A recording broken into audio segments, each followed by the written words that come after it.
Eu vou falar de um tema que recentemente bombou aí muito no Twitter dos economistas, que tem a ver com a discussão entre emissão monetária e inflação.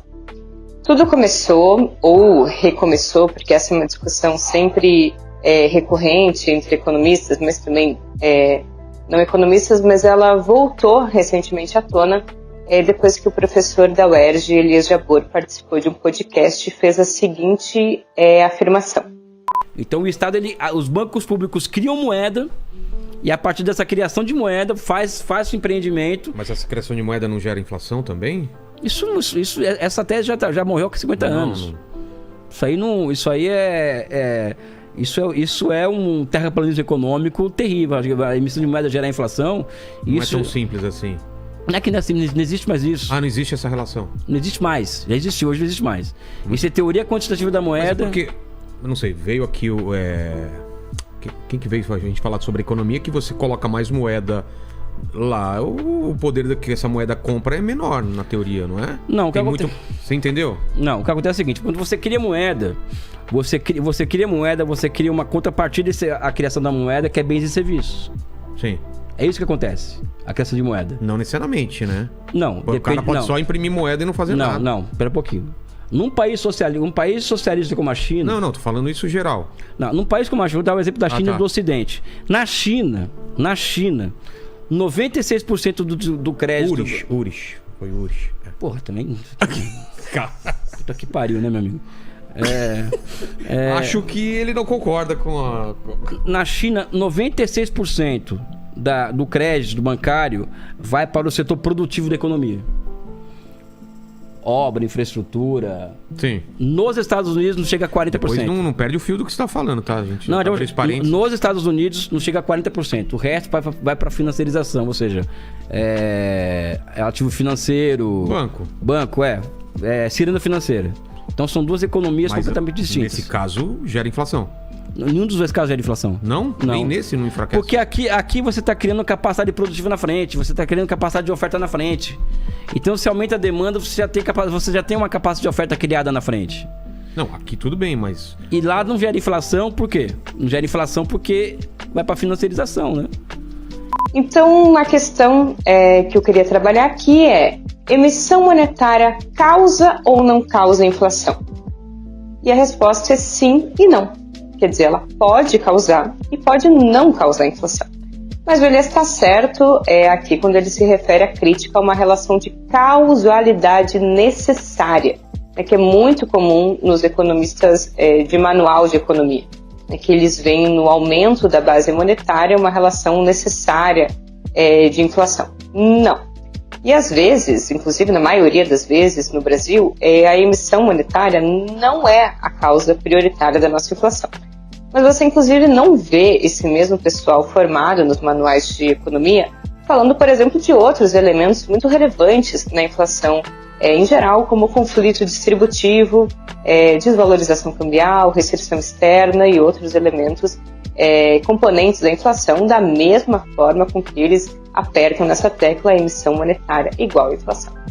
O Elias também fala aqui que isso é coisa da TQM, e de fato essa concepção de que a inflação é só e apenas um fenômeno monetário tem lá os seus pressupostos ancorados nessa premissa da chamada teoria quantitativa da moeda, que, claro, passou por várias adaptações que eu não vou falar aqui, mas grosso modo é uma teoria tributária de um filósofo chamado David Hume, que lá no século XVII estava preocupado em se contrapor a outros autores chamados mercantilistas, que diziam que a determinação do nível de riqueza de uma sociedade, ela se concentrava na quantidade de metais preciosos que essas sociedades conseguiam acumular. E aí, para acumular mais metais preciosos, eles buscavam, ou advogavam, que o país tivesse sempre uma balança comercial superavitária. Ou seja, que exportasse, e portanto recebesse dessas exportações mais metais preciosos como pagamento, do que importasse, portanto, pagasse, vertesse para fora mais metais preciosos para comprar mercadorias. Aí a TQM vai dizer que isso não só não fazia sentido, como até ia ser um problema de longo prazo para essas mesmas economias. E para isso eles usavam uma equação, que é M vezes V igual a P vezes Y, Y, ou seja, a quantidade de moeda, vezes a velocidade de circulação da moeda, deve ser igual ao nível de preço vezes o produto. 26. O aumento do estoque de moeda, né, de metais preciosos, que tinha essa economia ali acumulada, ao invés de gerar riqueza, geraria apenas, né, um aumento correspondente e universal nos preços nominais dessas mesmas mercadorias. Claro, o importante é aqui fazer a ressalva de que para eles o P, né, o produto, é dado no longo prazo, e aí que a expansão da moeda, né, ela aumenta exatamente na mesma velocidade que o nível de preço, sem impacto ali sobre o produto ou atividade econômica, porque para eles a moeda é neutra, ela só tem a função de alterar o nível de preço. Mas voltando para a crítica aos mercantilistas, do ponto de vista do comércio internacional, então acumular muitos metais preciosos, moedas, seria na verdade prejudicial para essas economias, porque o impacto disso seria que essas mesmas mercadorias, na verdade, ficariam mais caras. E aí a nação perderia, portanto, competitividade no mercado internacional. Então, o aumento do estoque de moedas geraria apenas aumento no nível nominal de preços.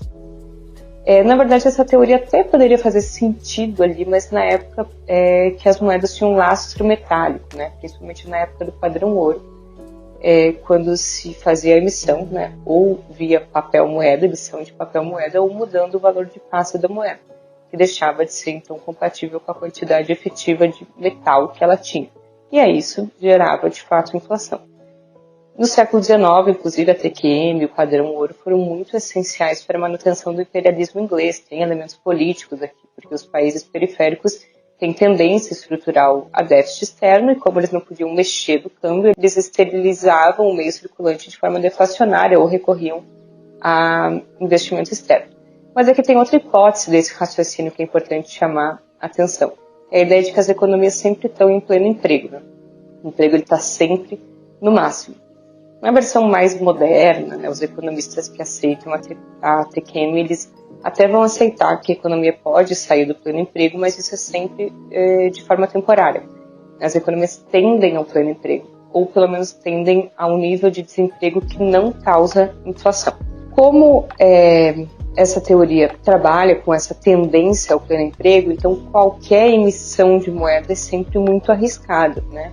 Impactando ali no nível de preço. Ao contrário desse tipo de teoria neoclássica, eu e outros economistas heterodoxos, o próprio Elias, a gente não trabalha com essa ideia de que o pleno emprego é uma questão de tendência. Muito pelo contrário, as economias não tendem ao pleno emprego por vários aspectos, sobretudo políticos.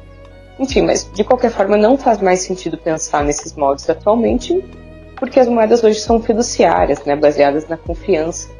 E aí eu queria mostrar, para tentar enterrar um pouco essa ideia de causalidade necessária, o que aconteceu no último período da relação base monetária e inflação nos Estados Unidos. Então olhem esse gráfico. Esse gráfico tem na linha azul a impressão de moeda, ou a expansão da base monetária, que, como vocês estão vendo, vai se acelerando ali, sobretudo a partir da crise de 2008. E durante todo esse período, a inflação ela ficou em torno de 2%, até baixa. E ela só vai aumentar a partir de um efeito exógeno, né, por conta da pandemia e o fenômeno da desorganização das cadeias de suprimento global. E enquanto isso, o produto, né, houve uma queda ali do produto que é representado pela linha vermelha. Bom, mas vamos voltar aqui para o que interessa. Antes disso, na verdade, é bom também fazer outro preâmbulo, que é emissão monetária não significa imprimir dinheiro, né? Essa é uma ideia bem primitiva e típica de quem desconhece a forma de financiamento e operacionalização tanto da política fiscal quanto da política monetária. Na verdade, existem várias formas de emissão que não estão necessariamente atreladas a dar play na máquina. Por exemplo, se o Banco Central ele reduz o compulsório que os bancos comerciais precisam depositar no caixa do Banco Central, ele expande a base monetária, né? Ele coloca mais dinheiro em circulação. Porque os bancos comerciais eles vão ter, ao reduzir o compulsório, mais recurso à disposição para emprestar para as famílias que, em geral, se converte em consumo. Mas, sobretudo, gente, todo o gasto público ele é feito criando moeda. Eu sei que isso pode parecer muito estranho, que na nossa cabeça o Banco Central ele tem lá um cofre bem grande que o governo vai lá e vai tirando notas, né, pegando dinheiro para ir pagando aquelas coisas que ele tem que pagar. Daí uma hora essas notas acabam e ele tem que esperar recolher mais impostos, né, encher o cofre para poder seguir fazendo suas operações. Bom, isso não existe, né? Os governos, eles na verdade nem se financiam por tributos. É tipo, sei lá, o que veio antes, o ovo ou a galinha. Mas nesse caso tem solução, né? O que veio antes é o gasto público. Porque na verdade o governo ele só pode, inclusive, cobrar tributos em reais, por exemplo, se as empresas recolhem coisas em reais. E elas só podem recolher tributos em reais se anteriormente esses reais existiram na sociedade. E isso não quer dizer, em absoluto, que os tributos não sejam muito importantes, mas que eles não servem exatamente para financiar o Estado, nem a dívida pública. Tudo isso não são instrumentos, na verdade, a posteriori, que vêm depois, em geral, para enxugar a liquidez colocada no sistema pela emissão anterior, que é feita pelo gasto, né? Toda vez que o governo faz um gasto, cria moeda. Eu vou dar um exemplo. Os bancos comerciais têm contas especiais lá no Banco Central, que tem o nome de contas de reserva bancária. Aí o governo vai pagar o auxílio emergencial.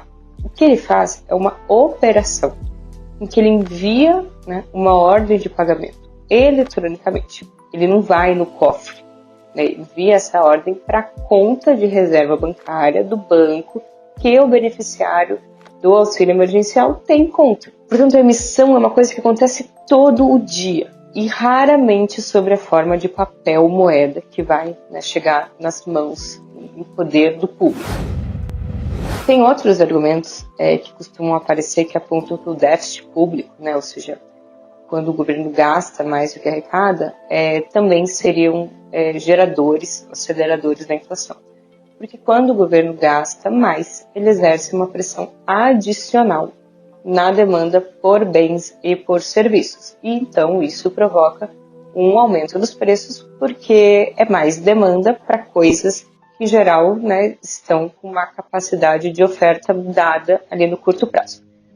Vejam, esse argumento ele até pode ser verdadeiro, mas a gente não pode tratar a economia como um manual. Inclusive, tem muitos economistas que desprezam coisas muito importantes como história, realidade, condições concretas.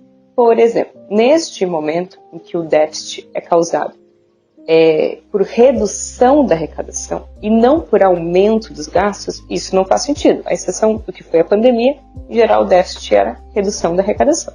E mesmo, por exemplo, quando o aumento dos gastos, um déficit via aumento dos gastos mesmo. Se esse aumento for via desoneração de produto da cesta básica, nesse caso o déficit público ele ameniza a inflação e não ao contrário. Então, mesmo quando é aumento de gastos, tem que avaliar que gastos. A síntese dessa discussão é que o efeito do gasto público, ou da emissão, ou da expansão da base monetária, que é meio a mesma coisa no fim das contas, depende do momento do ciclo econômico. Ele vai ser inflacionário em uma situação em que a economia estiver operando próximo da sua plena capacidade produtiva. Ou seja, quando a gente estiver em uma situação de pleno emprego ou próximo disso. E quando a capacidade instalada das fábricas ou das empresas já estiver funcionando ali no seu nível máximo de produção. Eu vou dar um exemplo. Vamos supor agora que o salário mínimo tenha aumentado em R$200. E aí uma grande parcela das pessoas pegue esses R$200 e resolva ir comprar cerveja. No curtíssimo prazo vai haver provavelmente uma pressão na capacidade de oferta dessas cervejas. Mas ela já provavelmente vai se adequar à demanda, porque existe capacidade ociosa, ou seja, existe fábrica de cerveja com maquinário parado e existe trabalhador parado. Então é facilmente possível que esses dois elementos parados se encontrem e passe a trabalhadores produzirem cervejas.